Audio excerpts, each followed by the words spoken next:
My stepson shoved me to the floor. That's my dad's seat, not yours. My wife said nothing. I walked out without a word. That night, everything changed. The next morning, I woke up to 23 missed calls, and a truth about my family I never saw coming. What they've been doing behind my back made my blood run cold. My name is Raymond Holland. Friend call me Ray. I'm 59 years old, and I've spent the last 25 years running Holland Hardware on Main Street in Cedar Falls, Iowa. It's not fancy work, but it's honest. I know every bold in aisle 3 and every customer by name. My father taught me that a man's word and his reputation are the only things that truly belong to him. I built my business on that principle. New Year's Day started like it should have, calm, full of promise. Patricia, my wife of 8 years, had been cooking since dawn. The house smelled like glazed ham and her mother's sweet potato casserole recipe. She'd invited her son Justin and his biological father Lance over for dinner. I didn't love the idea of Lance being there, but Pat said it mattered to Justin, so I kept my mouth shut. That's what you do when you love someone. You make space. Justin arrived first, shoulders back, that edge in his walk like the world owed him something. 30 years old, and still acting like a kid who never got picked first. Lance showed up 20 minutes later, loud, confident, filling the doorway like he owned the place. Pat smiled wider when Lance walked in than she had all morning. I noticed, but I didn't say anything. We sat down to eat. I took my usual seat at the head of the table, the one I'd sat in every holiday for 8 years. The one where the host sits. Justin stopped me cold. "Hold up," he said, his hand gripping the back of my chair. I looked at him, confused. "What's wrong?"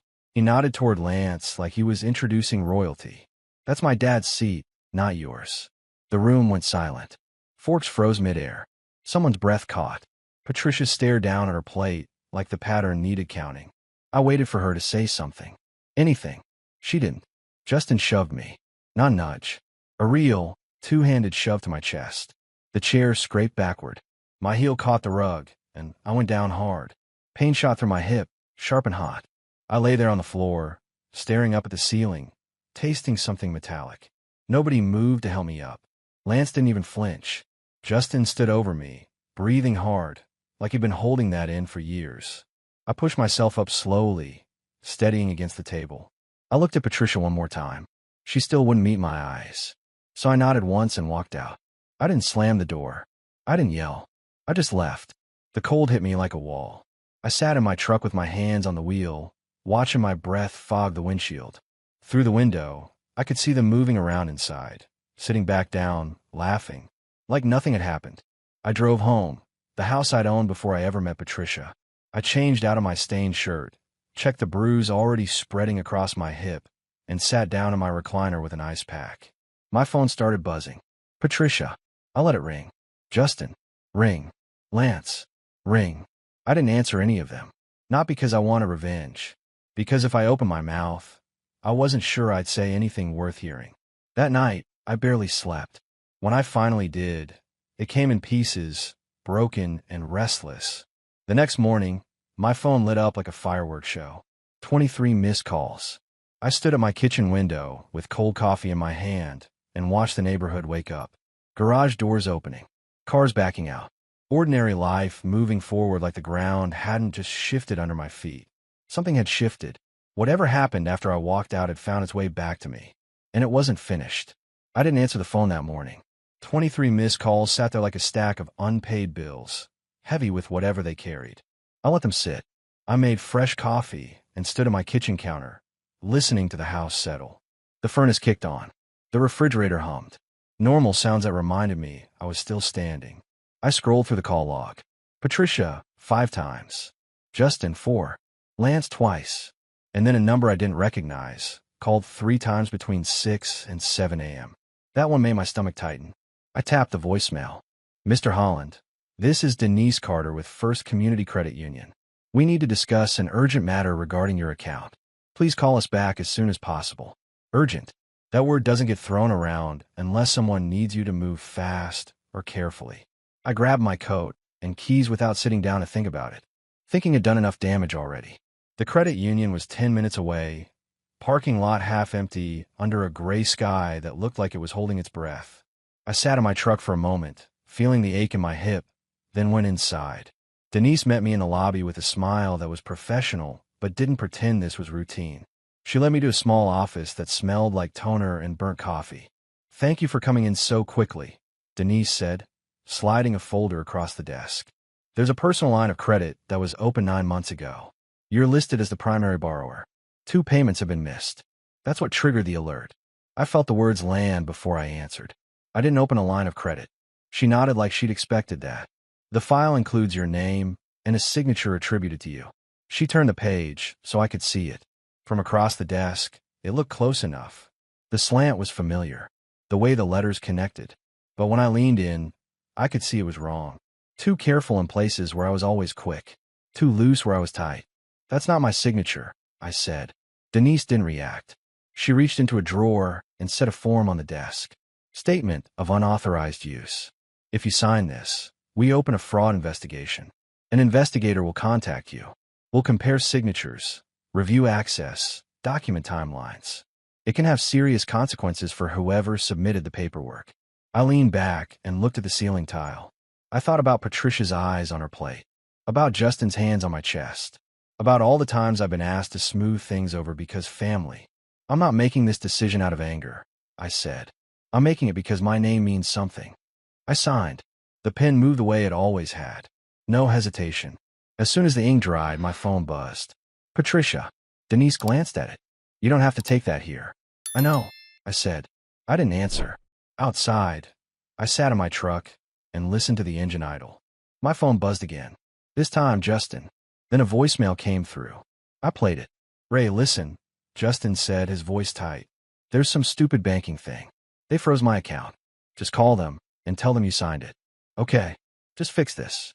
I closed my eyes. That was fast. Too fast. So that's what this was. The credit line wasn't for Patricia. It was for Justin. And she'd sign my name to guarantee it. I drove to the American Legion on the east side of town. The coffee there tasted like it always did, strong and bitter. The men didn't ask questions until they needed to. Walt Perkins sat in the corner with a newspaper folded into quarters. 74 years old, retired lawyer, the kind of man who read the fine print so the rest of U.S. didn't get eaten alive. I slid the folder across the table. "I need to look at this." He skimmed it, stopped at the signature page, tapped it once with his finger. "That's not you." "No," I said. "It isn't." Walt leaned back in his chair. "This isn't a family disagreement, Ray. This is identity fraud. If you let it slide, it won't stop here. Next time it'll be your retirement account or the deed to your store." "I'm not trying to blow up my life," I said. "You didn't," he replied. "They did. All you're doing now is refusing to protect them from the consequences." My phone buzzed again. "Justin." I let it ring. Walt tapped the folder. "You want my advice? Document everything. Dates, times, what was said. No opinions, just facts. And don't talk to them until this is settled." I drove home and pulled out a notebook. I wrote down everything I could remember. Christmas, the shove, the calls, the loan. No adjectives, just what happened. By the time I finished, the sun was setting. My phone had gone quiet. Not because anything was resolved, because everyone had said what they could. I sat in my recliner with a notebook on my lap and realized something I hadn't been able to see before. The ground was shifting, and for the first time, I wasn't trying to stop it. The investigator called 2 days later. His name was Martin Reese, and his voice had the kind of calm that comes from seeing everything twice. "Mr. Holland, I've been assigned to your case," he said. "I'd like to meet today if you're available." "I am," I said. He met me at the credit union in the same small office where I'd signed the fraud statement. Martin was in his early 50s, gray at the temples, wearing a suit that had seen a lot of conference rooms.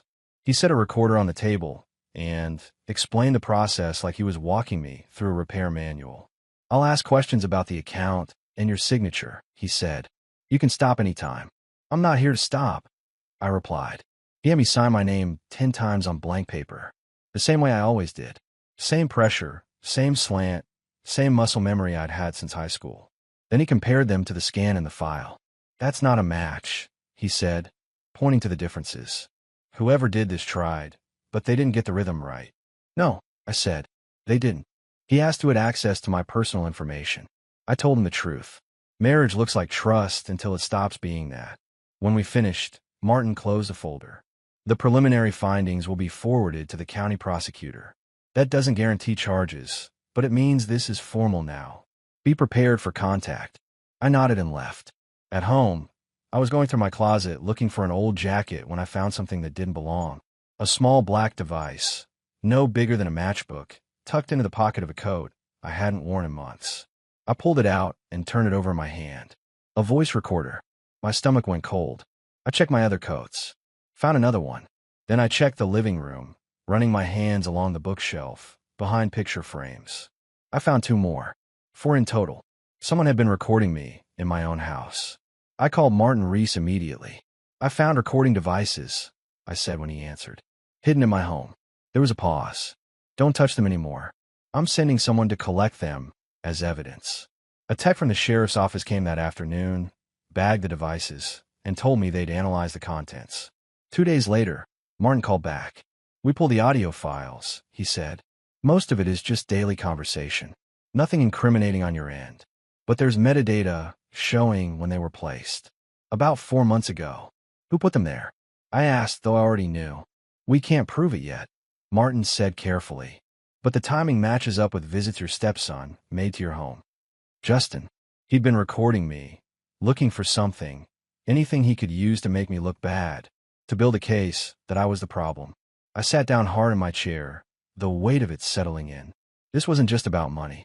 This was a plan. A long one. I called Walt.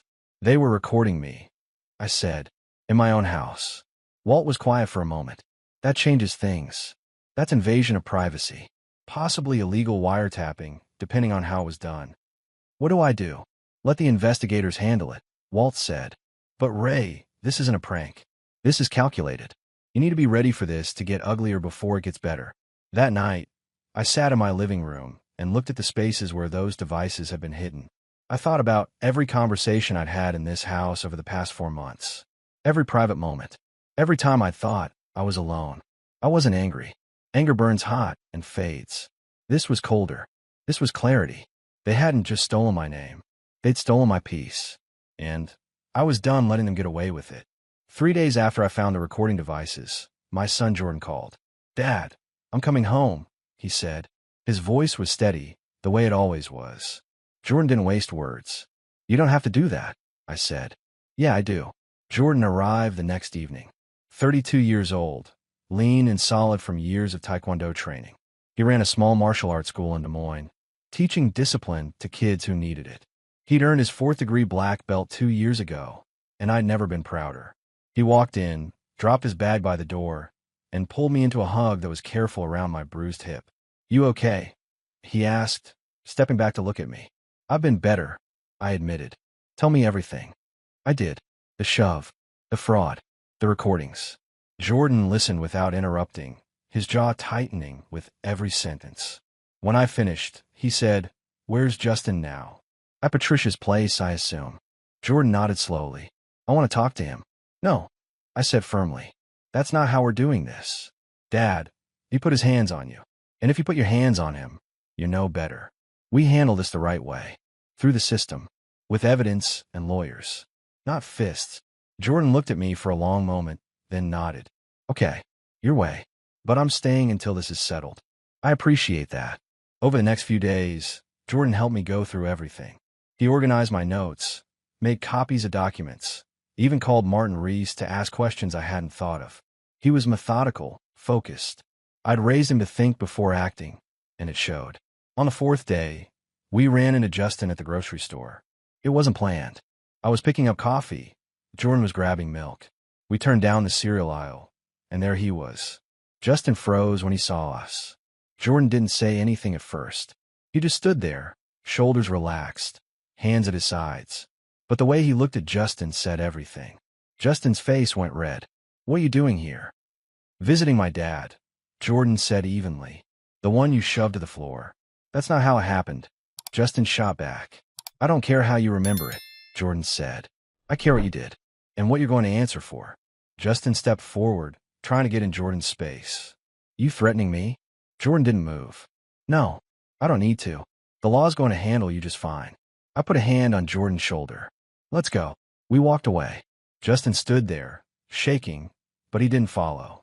In the truck, Jordan let out a slow breath. That was harder than I thought. You did good, I said. You didn't give him what he wanted. What did he want? A reason to play the victim, I said. You didn't give it to him. That night, Jordan and I sat in my living room with the TV on low. He was drinking water. I had decaf coffee. You know what the hardest part of Taekwondo is? Jordan asked. What's that? Knowing when not to fight. He said. Any fool can throw a punch. It takes real strength to walk away. I looked at my son and realized something. I taught him that. Not with words, but with years of showing him what it meant to be steady, to be patient, to choose the right battle. I'm proud of you, I said. I learned it from you, Dad. We sat there in the quiet, and for the first time in days, I didn't feel alone. The call came on a Tuesday morning. A woman's voice, crisp and professional.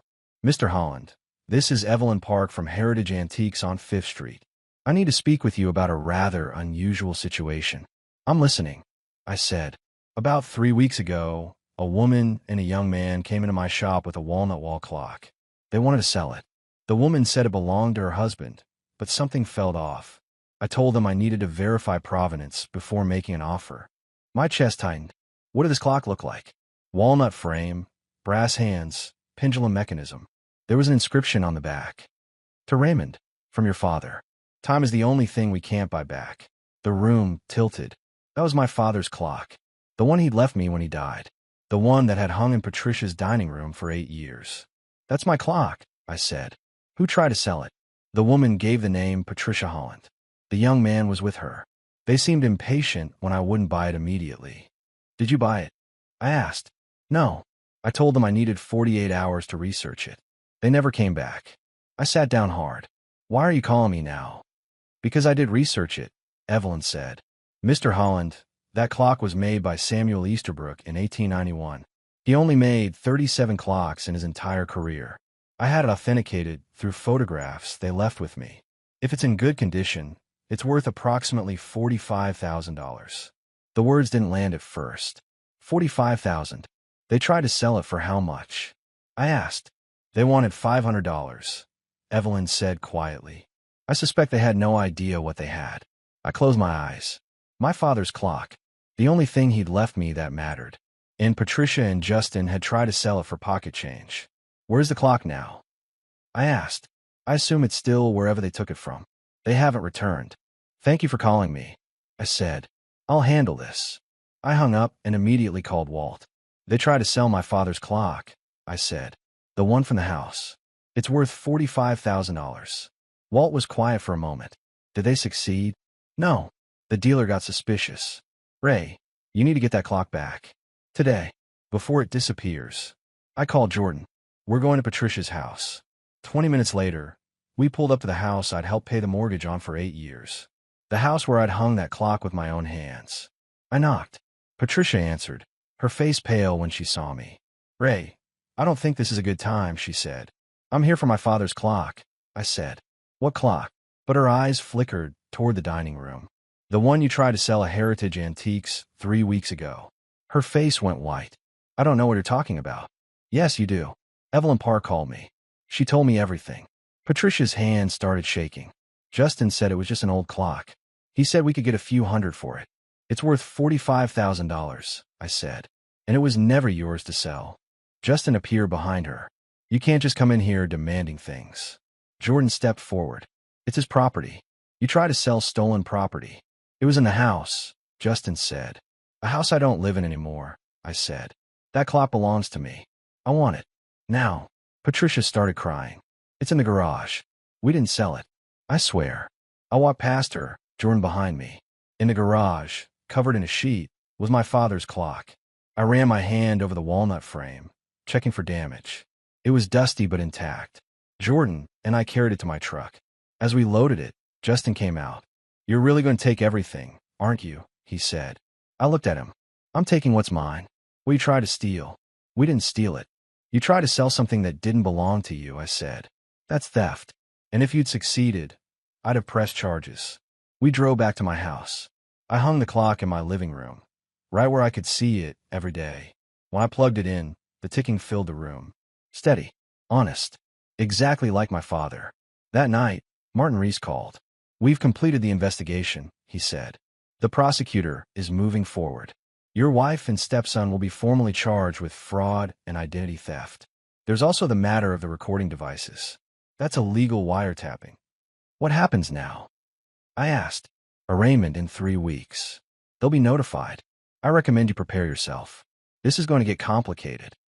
I hung up and looked at the clock. $45,000. But that wasn't why it mattered. It mattered because it was the last thing my father gave me. And I'd almost lost it to people who saw it as trash. Jordan sat across from me. You okay, Dad? Yeah, I said. I am. The arraignment was set for a Thursday morning. I wore a suit I'd bought for my father's funeral and hadn't worn since. Jordan came with me, quiet and steady. The courthouse smelled like floor wax and old paper. Patricia sat on a bench outside the courtroom, with Justin beside her. She looked smaller than I remembered. Justin stared at the floor. When they called our case, we filed into the courtroom. The judge was a woman in her 60s with steel gray hair and eyes that didn't miss anything. The prosecutor laid out the charges. Fraud, identity theft, illegal wiretapping. Justin's lawyer, a young guy in an ill-fitting suit, tried to spin it as a misunderstanding. Your Honor, this is a family matter that's been blown out of proportion, he said. The judge raised her hand.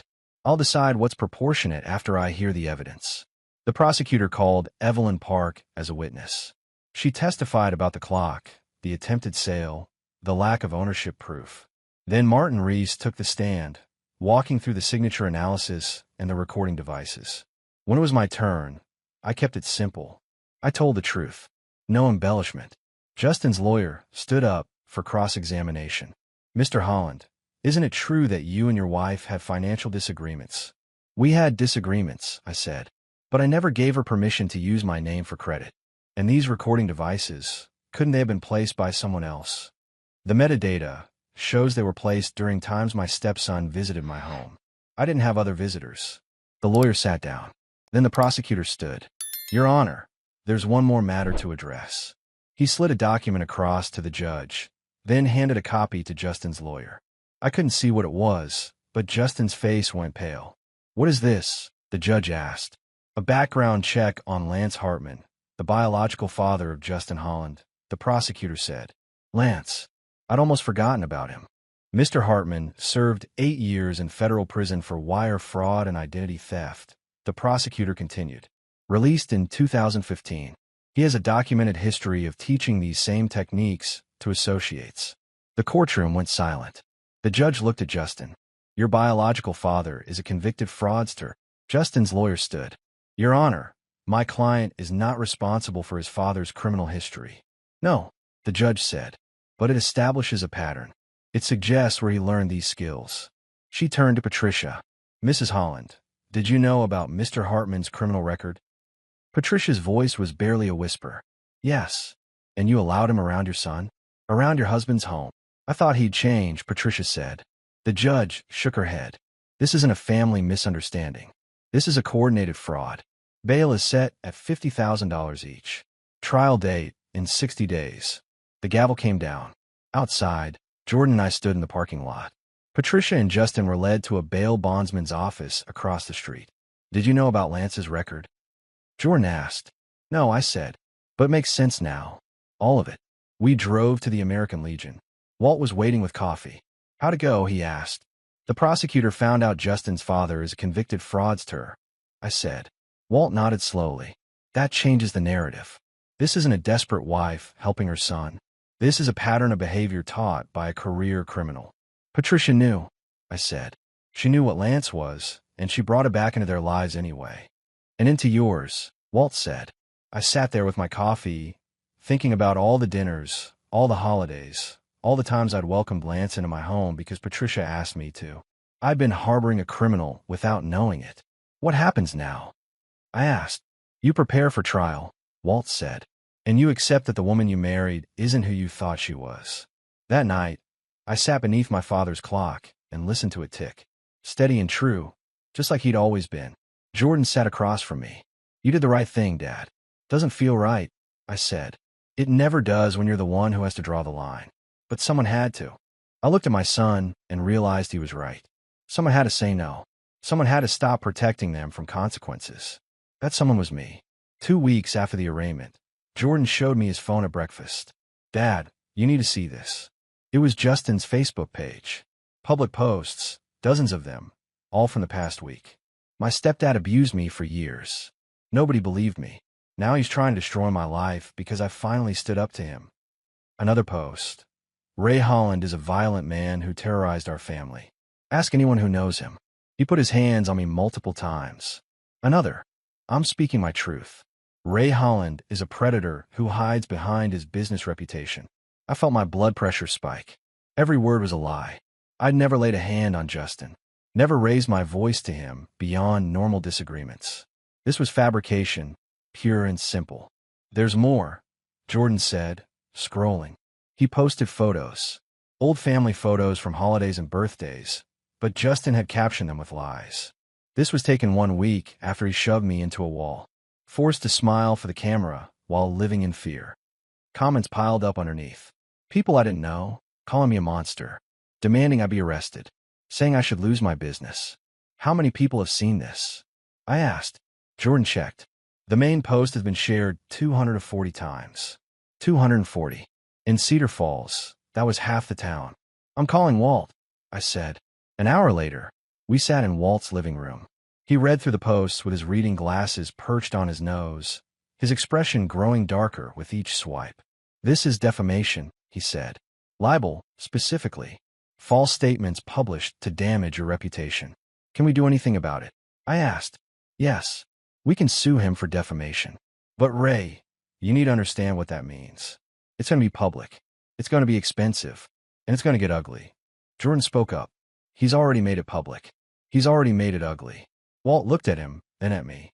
"The boy's right. Staying silent now, just let the lies spread. You need to fight back."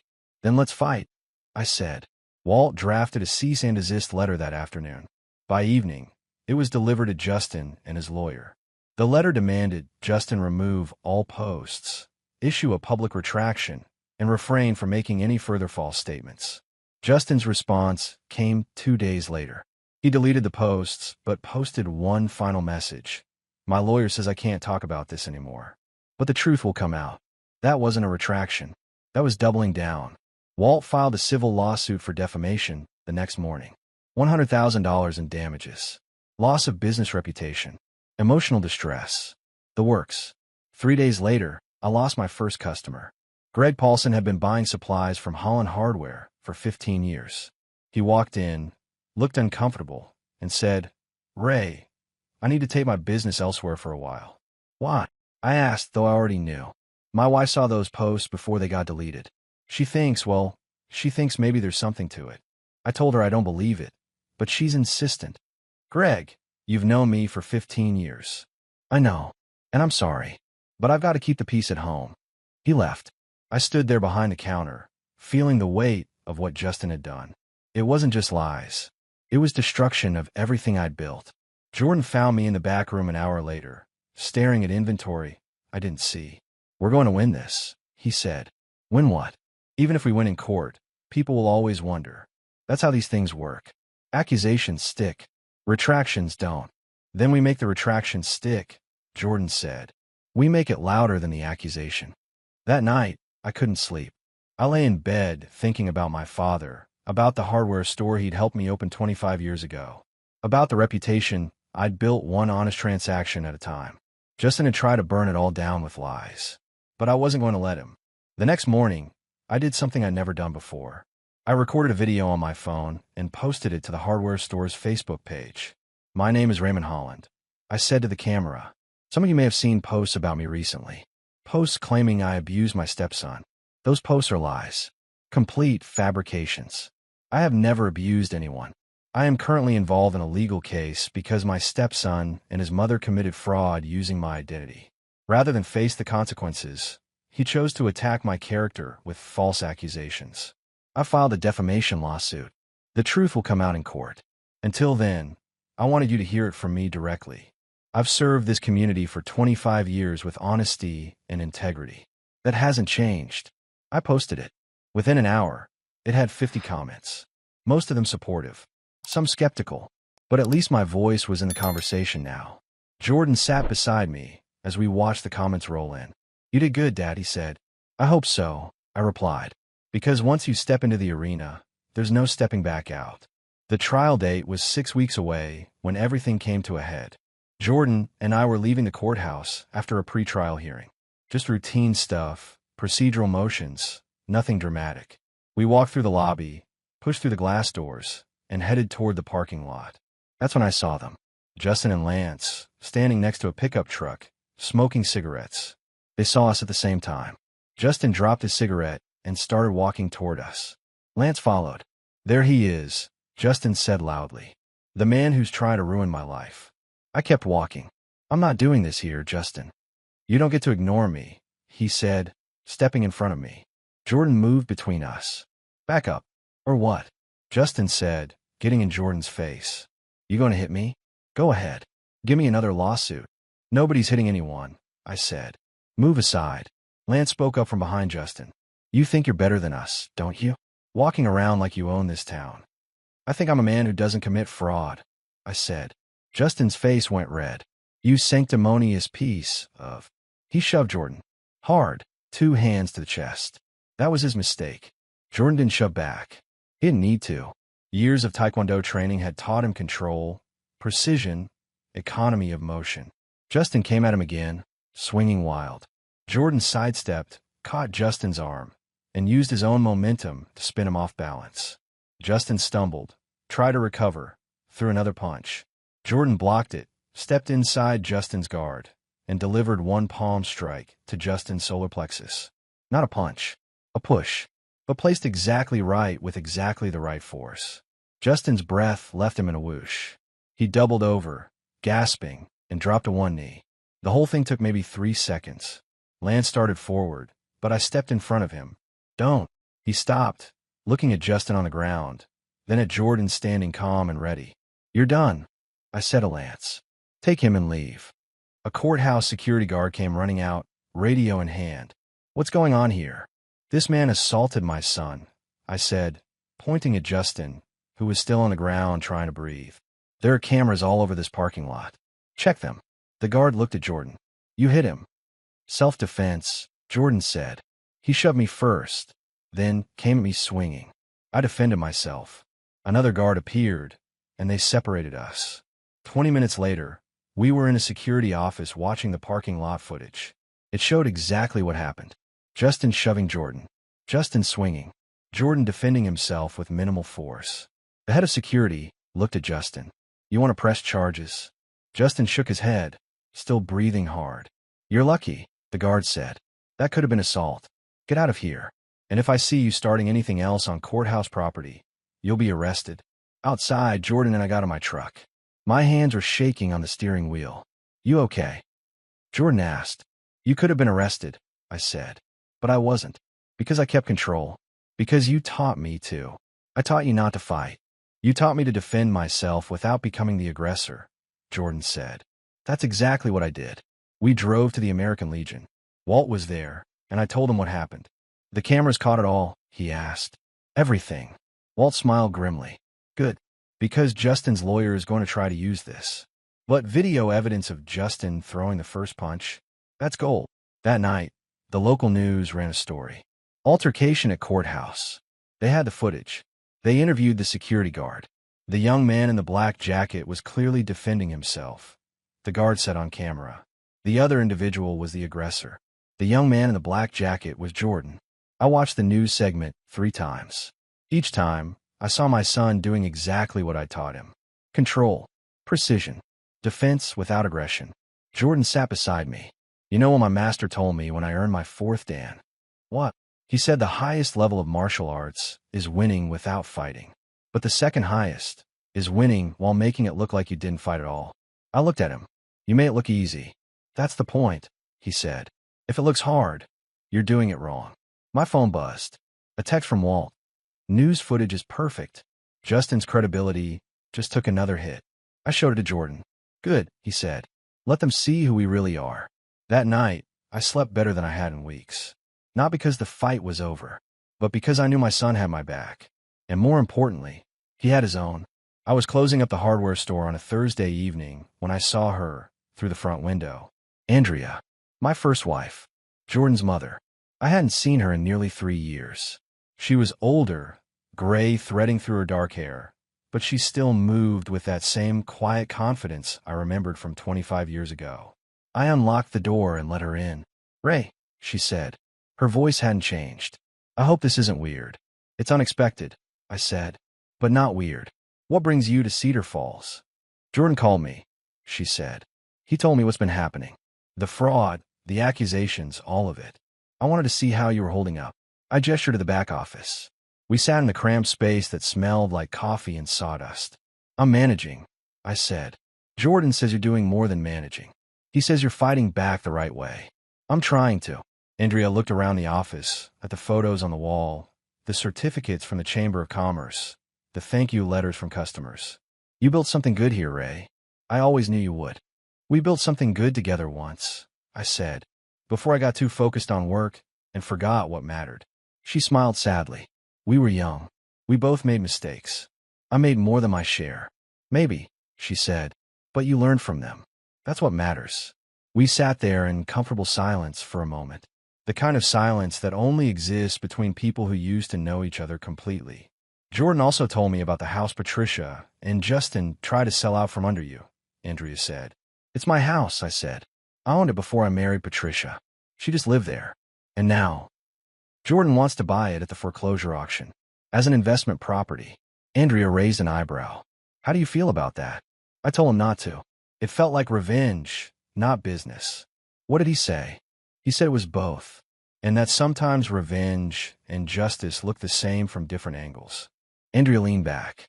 "He's not wrong, but I understand why you said no. Do you think I should let him do it?" I asked. She thought about it.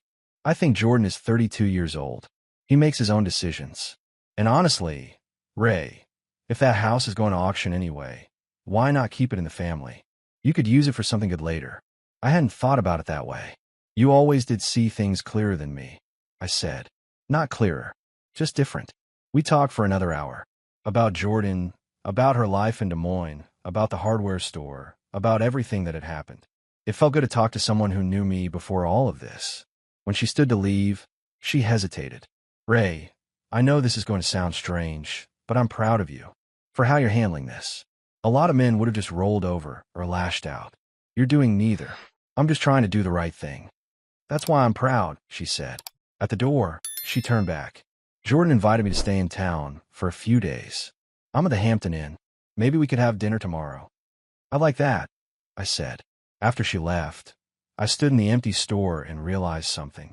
I'd spent 8 years with Patricia trying to build something new, but I'd never properly honored what I'd built with Andrea. We made a good man together. We'd raised Jordan right. That mattered more than any marriage certificate.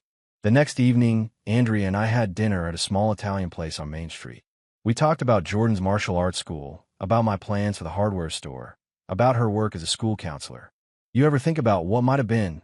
she asked over coffee. "Sometimes," I admitted, "but I try not to live there. Can't change the past." "No," she said, "but you can learn from it." "What did you learn?" I asked. She smiled. "That good people can still hurt each other, and that walking away doesn't always mean giving up. Sometimes it means making space for both people to grow." "You grew," I said. "You became someone better. So did you, Ray. Look at what you built. Not just the store. Your reputation. Your relationship with Jordan. That doesn't happen by accident." When I drove her back to her hotel, she put her hand on mine. "I'm here for as long as you need me," she said. "Even if that's just someone to talk to." "Thank you, Andy." She smiled at the old nickname. "You haven't called me that in years." "I know." That night, lying in bed, I thought about second chances. Not second chances at the same thing, but second chances at doing better. At being better. Andrea had been right all those years ago when she'd left. I'd been too focused on building a business and not focused enough on building a life. I wasn't going to make that mistake again. The foreclosure auction was held on a Wednesday morning at the county courthouse. Jordan insisted I didn't have to come, but I wanted to see it through. Patricia's house, the one I'd helped pay for, went up for bid at 9 a.m. Starting price was $160,000. Well below market value. Jordan bid. So did 3 other investors. The price climbed to $185,000. Jordan raised his paddle. $190. The auctioneer looked around. Going once. Twice. Sold to bidder 17. Bitter 17 was Jordan. Outside, I asked him what he planned to do with it. Rent it out for now, he said. Cover the mortgage. Then in a few years, maybe sell it. Or maybe you'll want to do something with it. Like what? I don't know. But it's yours if you ever want it. I looked at my son and realized he'd just given me the one thing Patricia and Justin had tried to take. Control. 2 weeks later, the criminal trial began. It lasted 3 days. The prosecutor presented the forged signature, the recording devices, the attempted sale of my father's clock. Patricia's lawyer tried to paint her as a desperate woman trying to help her son. The jury didn't buy it. Guilty on all counts. Patricia was sentenced to 2 years probation and ordered to pay restitution of $45,000 for the attempted theft of the clock. Justin got 18 months in county jail for fraud and illegal wiretapping. Lance disappeared before his trial date. There's a warrant out for his arrest. The defamation case settled out of court. Justin issued a public apology and paid $20,000 in damages. It didn't undo the harm, but it put the truth on record. I stood on the courthouse steps after the sentencing and felt something I hadn't felt in months. Peace. Not happiness. Not vindication. Just peace. Jordan stood beside me. Andrea was there too. She'd stayed in town through the trial, and we'd been seeing each other. Not dating exactly. Just two people who'd grown up and learned things spending time together. You okay, Dad? Jordan asked. Yeah, I said. I am. 3 months later, I got a phone call from a company in Arizona. They wanted to buy Holland Hardware and bring me on as a regional manager. 6 locations. $95,000 a year plus benefits. It was the kind of opportunity I dreamed about 20 years ago. I called Andrea that night. What do you think? I asked. I think you need to decide what you want your next chapter to look like. What if I said I wanted it to look like us trying again? Older and smarter this time. There was a pause. Then she said, I'd say I'm willing to try if you are. Arizona's a long way from Des Moines, I said. Des Moines is a long way from Cedar Falls, she said. Distance has never been the problem, Ray. Priorities have. Then my priority is you, I said. If you'll have me. Let me think about it, she said. 2 weeks later, she called me back. I can transfer my counseling license to Arizona, and I've always wanted to see the desert. I accepted the job offer the next day. Jordan helped me pack up the hardware store. We sold it to a young couple who promised to keep the name. That mattered to me. On my last day in Cedar Falls, I stood in my living room with my father's clock wrapped carefully in blankets. Jordan had already loaded most of my things into the moving truck. You sure about this, Dad? He asked. I'm sure, I said. I spent too many years building things for other people. It's time to build something for myself. With Andy. With Andy. He smiled. Good. She makes you happy. We loaded the clock into my truck. As we drove away from the house, I looked in the rearview mirror one last time. Cedar Falls had been good to me, but Arizona was calling. And this time, I was answering with my eyes open and my priorities straight. Andrea met me at the Arizona state line. We drove the rest of the way together, talking about furniture and jobs and what we wanted our house to look like. No ghosts this time, she said. No ghosts, I agreed. Just us. The clock now hangs in our living room in Scottsdale. Its steady tick fills the space, constant and true. I'm 60 years old, and I finally learned what my father tried to teach me all along. Time is the only thing you can't buy back. So use it wisely. Use it on people who matter. Use it building things that last. I wasted 8 years on people who saw me as a resource. I'm not wasting another second.